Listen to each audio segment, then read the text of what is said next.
Hello everyone, so welcome back to our channel. तो यार आज हम जेएस की कुछ ऐसी कॉमन मिस्टेक्स की बात करने वाले हैं जो बिगनर्स बहुत ज़्यादा करते हैं। मतलब मेरे पास इतने सारे डीएम्स आते हैं, क्वेश्चंस आते हैं और ये कुछ ऐसी कॉमन मिस्टेक्स हैं जो कि मैंने बहुत बार देखी हैं। तो आज मैं वही वो कॉमन मिस्टेक्स जो हैं कुछ मैंने की हैं इकट्ठी और उनको मैं बताने वाला हूँ कि ये कॉमन मिस्टेक्स आपको बिल्कुल भी नहीं करनी है। तो टाइम वेस्ट नहीं करते हैं और जल्दी से स्टार्ट करते हैं। तो मैं यहाँ पे सिंपल एक न्यू फोल्डर बना लेता हूँ, जेएस मिस्टेक्स। ठीक है, कुछ भी नाम डाल सकते हो आप और इसे हम वीएस कोड में ओपन कर लेते हैं। ठीक है, और यहाँ पे हम कंसोल के अंदर सारे आउटपुट वगैरह देखने वाले हैं। तो मैं स्क्रिप्ट डॉट जेएस और इंडेक्स डॉट एच फाइल कर लेता हूँ क्रिएट। ठीक है, और इंडेक्स डॉट एच में इसको मैं थोड़ा सा जूम कर लेता हूँ जिससे कि आपको क्लियर दिखाई दे। आई होप अभी दिख रहा होगा। सो मैं यहाँ पे मैं बॉयलर प्लेट कर लेता हूँ क्रिएट और टाइटल इसका चलो कर ही देते हैं चेंज। सो ये मैं कर देता हूँ जेएस मिस्टेक्स। ठीक है, चलो। और यहाँ पे मेरे को जेएस की फ़ाइल को लिंक करना है, एसआरसी का यूज़ करके सिंपल अपनी जेएस की फ़ाइल को लिंक कर देता हूँ। ठीक है, डन। अभी हम आते हैं मेन हमारे जेएस के कोड के ऊपर जहाँ पे हमें उन कॉमन मिस्टेक्स की बात करनी है। ठीक है, मैं पहले आपको वो कोड करके बताऊंगा जो मिस्टेक्स आप मेनली करते हो, उसके बाद आपको कहाँ पे अपनी गलती ठीक करनी है वो कोड में आपको सही कोड वो फिर मैं आपको वहाँ पे चेंज करके दिखाऊंगा। ठीक है, तो आपको इससे ये पता चल जाएगा कि आप क्या मिस्टेक करते हो और आपको कैसे उस कोड को बेटर करना है। ठीक है, तो साथ में मैं इसका गो लाइव पे क्लिक करके इसका लाइव भी ओपन कर लेता हूँ। सो साथ में अपन इंस्पेक्ट करके और कंसोल पे इसका लाइव देखते हुए चलते हैं। ठीक है, चलो। तो ये हमने कर लिया है, आई थिंक ये भी आपको दिख रहा होगा। तो अभी चलते हैं। तो जो सबसे पहली और बेसिक मिस्टेक होती है ना, मैं यहाँ पे कमेंट्स में इतना जाऊँगा। सो नॉट डिक्लेयरिंग वेरिएबल्स पढ़ ली। ये काफ़ी कॉमन मिस्टेक है एंड आपको लग रहा होगा कि यार ये तो मतलब बहुत ही बच्चों वाली मिस्टेक है, ये तो लाइक कोई क्यों ही करता होगा, राइट। बट ऐसा नहीं है। अभी मैं आपको दिखाता हूँ कि आप कहाँ पे और क्या मिस्टेक करते हो। ठीक है, सो सपोज मैंने यहाँ पे लिखा है एक्स इक्वल टू। ठीक है, तो अभी हम इसका आउटपुट चेक करें तो मैं करूँगा कंसोल डॉट लॉग एक्स। तो चलो इसका आउटपुट देखते हैं। सो यहाँ पे अभी आप आउटपुट देखो, आउटपुट क्या आया, 10 आया। डन, कोई दिक्कत नहीं है, सब ठीक है। बट यहाँ पे अब दिक्कत ये है ना कि ये जो मैंने x इक्वल टू 10 लिखा, मैंने सिंपल x में एक वैल्यू डाल दिया है। ठीक है, लेकिन x हमारा है क्या, मैंने x को ना तो लेट से डिफाइन किया है, कॉन्स्ट से डिफाइन किया है और ना ही मैंने यहाँ पे वेर का यूज़ किया है। तो अगर मैं जब भी कोई भी वेरिएबल को डिक्लेयर करता हूँ ना तो मेरे को वेर, लेट या कॉन्स्ट इन तीन में से किसी एक के साथ उसे डिफाइन करना पड़ेगा, तभी वो सही से काम करेगा। वरना पता है क्या होगा, अब ये जो x इक्वल टू 10 है ना, ये एक ग्लोबल वेरिएबल बन चुका है। तो अब इसे मैं अगर किसी लूप के बाहर, किसी एक पर्टिकुलर ब्लॉक ऑफ कोड के बाहर भी रन करना चाहूँ, इसे यूज़ करना चाहूँ तो वो मैं इजीली कर पाऊंगा, जो कि बिल्कुल भी अच्छी चीज़ नहीं है, राइट। बिकॉज हमें किस वेरिएबल को कहाँ पे कितना एक्सेस देना है वो हमारे हाथ में है, राइट। तो ये काफ़ी बड़ी मिस्टेक होती है जो कि लाइक मोस्टली लोग इग्नोर कर देते हैं, बट उन्हें आगे जाके बहुत बड़ी दिक्कत आती है, राइट। तब इसे ठीक कैसे करना है, बहुत सिंपल है। बस यहाँ पे आपको x इक्वल टू 10 लिखा है, इसकी जगह आपको x के आगे लेट, वेर या कॉन्स्ट जो भी आप जिस भी स्कोप से आप डिफाइन करना चाहो उसे आपको सिंपल डिफाइन करना है एंड इट्स डन, राइट। तो चलो हमने यहाँ पे पहली मिस्टेक की बात कर ली है। अब हम चलते हैं अपनी सेकेंड मिस्टेक पे। तो जो हमारी सेकंड मिस्टेक है ना, मिसअंडरस्टैंडिंग इसको विद वेयर। ठीक है, अब इसका मतलब क्या है कोड करके समझते हैं। ठीक है, सो सपोज मैं यहाँ पे एक इफ़ करता हूँ रन। ठीक है, और मैं इसमें एक कंडीशन पास करता हूँ कि सपोज इफ़ हमारा सही है, जो हमारी इफ कंडीशन है वो सही है। ठीक है, तो यहाँ पे क्या हो कि यहाँ पे आप एक वेरिएबल को कर दो define where i equals to 10। ठीक है, और अब ये जो इफ़ का लूप है ना, इसके बाहर आप इसे करा लो कंसोल डॉट लॉग आई। अब बताओ मेरे को यहाँ पे इसका आउटपुट क्या आएगा, एरर आएगी ये या फिर इसका आउटपुट मेरे को 10 आएगा। बताओ क्या आएगा। देखो, अगर हम देखें कि जो हमने यहाँ पे वेरिएबल को करके रखा है डिफाइन, वो हमने इफ़ जो हमारा इफ़ वाला ब्लॉक है उसके अंदर डिफाइन किया है, राइट। बट हम उसे प्रिंट कहाँ पे कर रहे हैं, उस ब्लॉक के बाहर। तो अगर हम वैसे सोचें कि अगर हमारा ये एक ग्लोबल वेरिएबल है तो हमारा आउटपुट आएगा 10, राइट। बट अगर ये ग्लोबल वेरिएबल ना हो तो हमारा आउटपुट क्या आएगा, एरर आएगा, राइट। तो अभी इसका आउटपुट देखते हैं फिर समझते हैं कि क्या क्या इशू है। सो यहाँ पे आप आउटपुट देखो, आउटपुट आ रहा है 10, मतलब हमारा सही से काम कर रहा है। लेकिन हमने तो यहाँ पे इसे इस पर्टिकुलर जो ब्लॉक है इसके बाहर किया है इसका आउटपुट से, लेकिन फिर भी ये उस जो वेरिएबल है उसे कैसे एक्सेस कर रहा है। तो यहाँ पे दिक्कत यही है कि जो हमारा वेर है ना, उसका जो स्कोप है ना वो ग्लोबल स्कोप होता है, राइट। तो आप जब भी किसी भी वेरिएबल को डिफाइन करो तो उसे लेट या कॉन्स्ट से ही करना डिफाइन, अगर आप चाहते हो कि ये ग्लोबल वेरिएबल ना बने, राइट। और अगर आप चाहते हो कि मेरे को इस वेरिएबल को एक ग्लोबल वेरिएबल में चेंज करना है तो वहाँ पे आपको वेर यूज़ करना है। सो वहाँ पे आप उसे ईजिली कहीं से भी एक्सेस कर पाओगे। सो काफ़ी जो बिगिनर्स होते हैं उन्हें ये चीज़ पता नहीं होती है कि वेयर का हम किस तरीके से यूज़ कर सकते हैं। सो ये भी काफ़ी सारी मिस्टेक्स मैंने बहुत बार देखी है, राइट। सो ये भी एक काफ़ी कॉमन मिस्टेक है। तो अभी आगे चलते हैं, नेक्स्ट मिस्टेक की बात करते हैं। क्या बात है, फॉरगेटिंग नल और अनडिफाइंड वैल्यूज़, ठीक है। तो देखो सपोज मैंने एक वेरिएबल बनाया let user equals to null, ठीक है। अब मैंने यहाँ पे क्या किया, console dot log dot name, ठीक है। तो अभी इसका आउटपुट क्या आएगा, बिकॉज देखो मैंने जो यूजर है ना उसके अंदर मैंने डिफाइन किया है नल, मैंने उसको नल कर दिया है, ठीक है। और मैंने कॉन्सोल के अंदर यूजर डॉट नेम को किया है प्रिंट, ठीक है। तो अब इसका आउटपुट चेक करते हैं। सो यहाँ पे आप आउटपुट देखो, हमको यहाँ पे एक टाइप एरर मिली है, cannot read property of null, right. लेकिन अगर मैं यहाँ पे एक क्वेश्चन मार्क डाल दूँ और फिर मैं इसका आउटपुट चेक करूँ, सो मेरे को यहाँ पे क्या मिलेगा, आउटपुट अनडिफाइंड। मतलब आपने जो यूजर वेरिएबल डिफाइन किया है ना उसके अंदर नल वैल्यू है तो वो अनडिफाइंड वैल्यू है, राइट।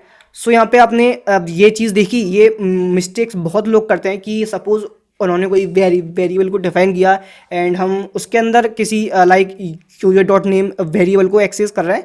सो हम उसको कुछ इस तरीके से एक्सेस करते हैं एंड बिकॉज ऑफ दिस हमें बहुत बार वो टाइप एरर देखने को मिलती है। सो अगर इससे आपको बचना है ना, तो अगर आपको जो नल वाली वैल्यू है उसे ईजिली हैंडल करना है तो उसके लिए आपको कुछ इस तरीके से सिंपल इसे लिखना है और ये अच्छे से काम करेगा। आपको अगर उसके अंदर नल वैल्यू है तो आपको वो आउटपुट में नल और अनडिफाइंड ही दिखाएगा, राइट। कोई भी टाइप एरर या फिर कुछ ऐसी एरर आपको नहीं शो होगी, राइट। सो ये कुछ इस तरीके से हम इसे इम्प्रूव कर सकते हैं, ठीक है। तो चलो अब नेक्स्ट देखते हैं। तो जो नेक्स्ट मिस्टेक है वो है मिसअंडरस्टैंडिंग कॉन्टेक्स्ट, ठीक है। अब देखो जो हमारा दिस कीवर्ड होता है ना वो बहुत इंपॉर्टेंट होता है एंड उसे फर्स्ट टाइम पे समझना तो बहुत ही मुश्किल होता है। मतलब काफ़ी लोग उसे इतना इजीली समझ नहीं पाते हैं बट वो बहुत इजी है। तो आज मैं आपको वही अभी दिखाऊंगा कि मोस्टली लोग क्या मिस्टेक करते हैं और उससे आप कैसे इम्प्रूव कर सकते हो, ठीक है। चलो सो मैं यहाँ पे एक वेरिएबल डिफाइन करूँगा कॉन्स्ट पर्सन, ठीक है। और इसके अंदर नेम में अपना डाल देता हूँ और इसके अंदर मैं एक फंक्शन डिफाइन कर लेता हूँ सेट टाइम आउट फंक्शन, ठीक है। और इसके अंदर हम कंसोल प्रिंट करवा लेते हैं कंसोल डॉट लॉग, इसको कुछ इस तरीके से। और अब यहाँ पे मैं दिस कीवर्ड का यूज़ करके अपने वेरिएबल को एक्सेस कर लूँगा, ठीक है। तो दिस डॉट नेम सिंपल है, ऐसे ही करते हैं मोस्टली।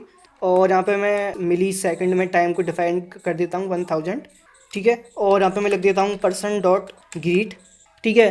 तो अभी अगर हम इसका आउटपुट देखें तो क्या आउटपुट आना चाहिए, हेलो लिखा है और उसके बाद मेरा नाम लिखा है, ठीक है। बिकॉज हम यहाँ पे ये जो दिस कीवर्ड है ना इसका यूज़ करके जो मैंने अपना ऑब्जेक्ट डिफाइन किया उसके अंदर अपने नाम को एक्सेस कर रहे हैं, ठीक है।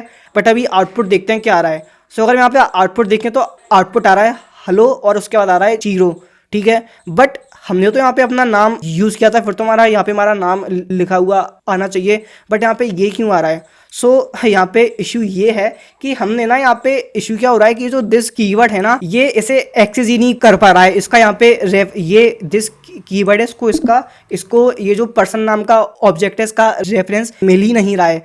और इसे ठीक कैसे करना है, सो हमको यहाँ पे सिंपल एरो फंक्शन का यूज़ करना है। वो कैसे, हमको कुछ इस तरीके से लिखना है और यहाँ पे एरो यूज़ करनी है, ठीक है। तो अगर अभी हम इसका आउटपुट चेक करें तो यहाँ पे देखो अब यहाँ पे एकदम सही आउटपुट आ रहा है हेलो और मेरा नाम, ठीक है। तो यहाँ पे हमने बेसिकली क्या किया, हमने यहाँ पे एरो फंक्शन यूज़ किया। तो एरो फंक्शन यूज़ करने से क्या हुआ कि जो दिस कीवर्ड है ना इसने जो पर्सन वाला ऑब्जेक्ट था उसे एक्सेस किया और उसके अंदर जो मैंने ये डिफाइन किया था अपना नाम वो इसने ईजिली एक्सेस कर लिया, ठीक है। तो अगर जब भी आप इस तरीके से यूज़ करो तो यहाँ पे आपको एरो फंक्शन ही यूज़ करना है, ठीक है।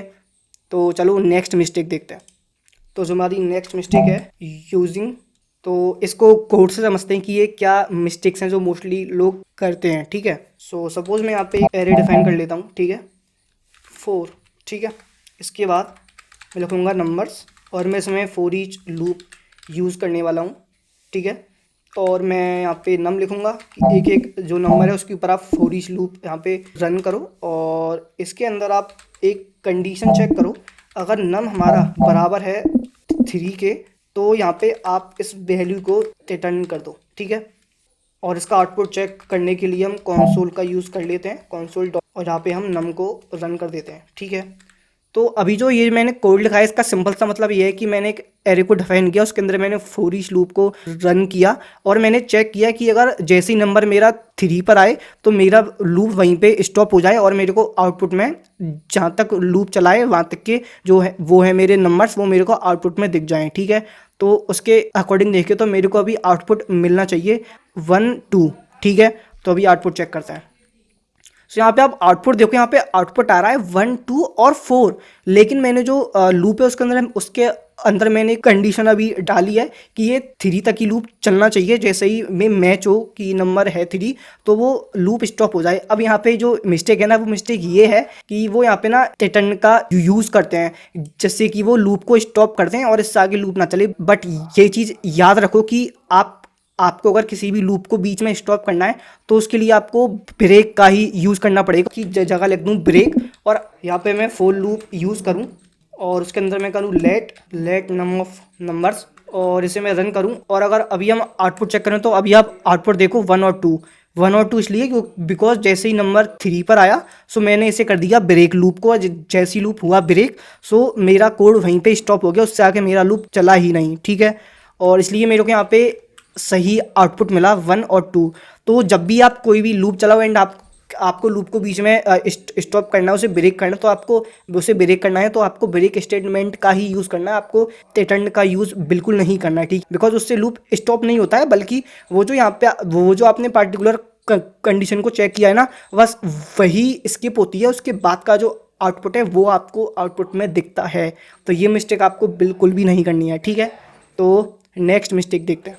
तो जो नेक्स्ट मिस्टेक है वो है एक्सीडेंटली क्रिएटिंग ग्लोबल वेरिएबल्स, ठीक है। तो चलो इसे कोड से समझते हैं। सपोज मैंने एक फंक्शन बनाया, फंक्शन माई फंक्शन, ठीक है। इसके अंदर मैंने एक वेरिएबल को डिफाइन किया एक इक्वल्स टू 5, ठीक है। अब मैंने इस फंक्शन को नीचे कॉल कर लिया माई फंक्शन, ठीक है। और मैंने कंसोल कराया कंसोल डॉट लॉग, ठीक है। तो अगर अब हम इसका आउटपुट देखें तो हमको आउटपुट में मिल रहा है 5, ठीक है। बिकॉज हमने यहाँ पे देखो सिंपल क्या किया है, एक फंक्शन बनाया, उसके अंदर मैंने एक सिंपल वेरिएबल डाला a = 5 और मैंने उस वो जो फंक्शन है उसको मैंने उस पार्टिकुलर जो फंक्शन का ब्लॉक था उसके बाहर उसे कॉल किया और उसे प्रिंट करवा लिया, ठीक है। आप ना कभी कभी क्या करते हो कि आप सपोज आपने कोई फंक्शन बनाया और उसके अंदर आपने किसी वेरिएबल को डिफाइन किया एंड आपने बाई मिस्टेक आपने एक सिंपल वेरिएबल डिफाइन कर दिया बिना उसमें लेट या कॉन्स्ट का यूज़ किए। तो अब यहाँ पे मिस्टेक ये होगी, दिक्कत ये आएगी ना कि ये जो फंक्शन का ब्लॉक है इसके बाहर इस वेरिएबल को कोई और भी एक्सेस कर पाएगा and this is not good. Because वो जो फंक्शन है वो उसका एक पार्टिकुलर काम है, ठीक है। तो वो जो वेरिएबल है उस पार्टिकुलर काम के लिए ही हमने यहाँ पे डिफाइन किया है, तो अगर वो उसके अंदर ही एक्सेस हो तो वही सही है, ठीक है। सो डेट्स वाई आप जब भी कोई भी फंक्शन वगैरह करो डिफाइन, उसके अंदर कोई भी वेरिएबल को करो डिफाइन एंड आप चाहते हो कि इस वेरिएबल को इससे बाहर कोई और ना एक्सेस कर पाए, तो आपको हमेशा वहाँ पे लेट या कॉन्स्ट का यूज़ करके उस वेरिएबल को डिफाइन करना है, ठीक है। तो सपोज मैं यहाँ पे लिख देता हूँ लेट। सो अभी आप यहाँ पे आउटपुट देखो, मेरे को यहाँ पे आउटपुट में मिल रहा है reference error is not defined, right. So because मैंने यहाँ पे लेट से इस वेरिएबल को किया है डिफाइन, इसलिए अब मैं इसको इस स्कोप से बाहर एक्सेस नहीं कर पाऊंगा। अब सपोज मैं क्या करता हूँ, इस कंसोल डॉट लॉग को ना बाहर डिफाइन करने की जगह मैं इस ब्लॉक के अंदर ही डिफाइन करता हूँ, ठीक है। और मैं अगर अभी आउटपुट दूँ, अब मेरे को आउटपुट मिल रहा है 5, ठीक है। आई होप आपको समझ में आया होगा। सपोज अगर हमें ग्लोबल एक्सेस नहीं देना है तो हमको उस पार्टिकुलर ब्लॉक के अंदर ही उसे डिफाइन करना है और उसे लेट या कॉन्स्ट के साथ ही डिफाइन करना है उस वेरिएबल को, ठीक है। और भी ऐसी काफ़ी सारी मिस्टेक्स हैं, बट ये कुछ कॉमन मिस्टेक्स हैं जो मोस्टली बिगनर्स काफ़ी ज़्यादा करते हैं। तो वही कुछ कॉमन मिस्टेक्स की आज मैंने बात की। आप अगर चाहते हो मैं कुछ और कॉमन मिस्टेक्स की बात करूँ जो मोस्टली बिगनर्स करते हैं, you can let me know in the comment section, I will create one more part. So that's it guys, इस वीडियो में इतना ही। मिलते हैं आपसे नेक्स्ट वीडियो में। Till then keep learning and keep upgrading yourself. Thanks for watching.